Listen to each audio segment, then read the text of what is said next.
I remember that night I launched Facebook from that little dorm in Kirkland House.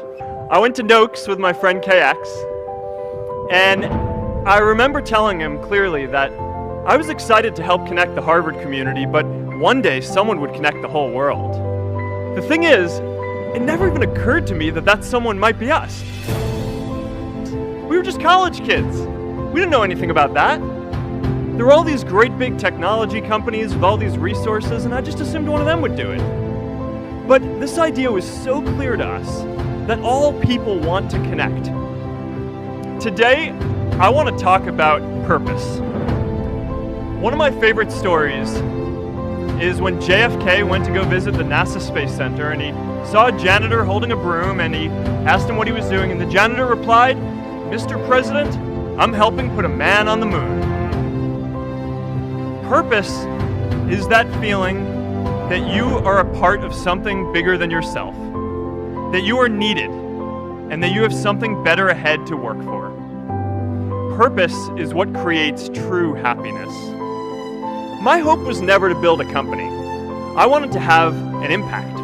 And as all these people started joining us, I just assumed that that's what they wanted to do too. A couple years in, some big companies wanted to buy us. I didn't want to sell. I wanted to see if we could connect more people.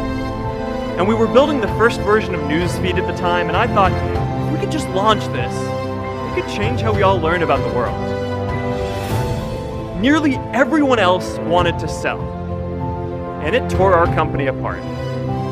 After one particularly tense argument, one of my close advisors told me if I didn't agree to sell the company right now, I would regret that decision for the rest of my life. Relationships were so frayed that within a year or so, every single person on our management team was gone. That was my hardest time leading Facebook.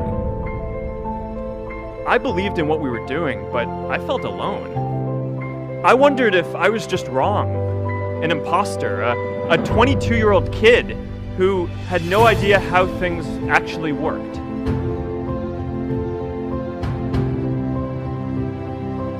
And I know that a lot of you are going to have your own stories just like this. A change in the world that seems so clear that you are sure someone else is going to do it. But they're not. You will. But be prepared to be misunderstood. Anyone working on a big vision is going to get called crazy, even if you end up right.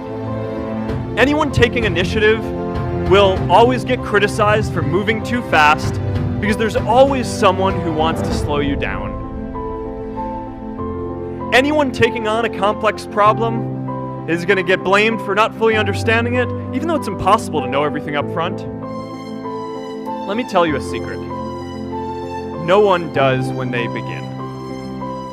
Ideas don't come out fully formed. They only become clear as you work on them. You just have to get started. If I had to know everything about connecting people before I got started, I never would have built Facebook.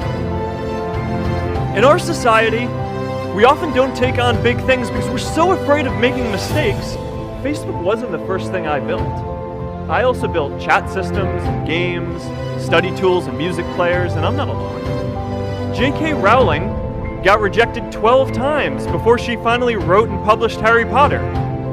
Even Beyoncé had to make hundreds of songs to get Halo. The greatest successes come from having the freedom to fail.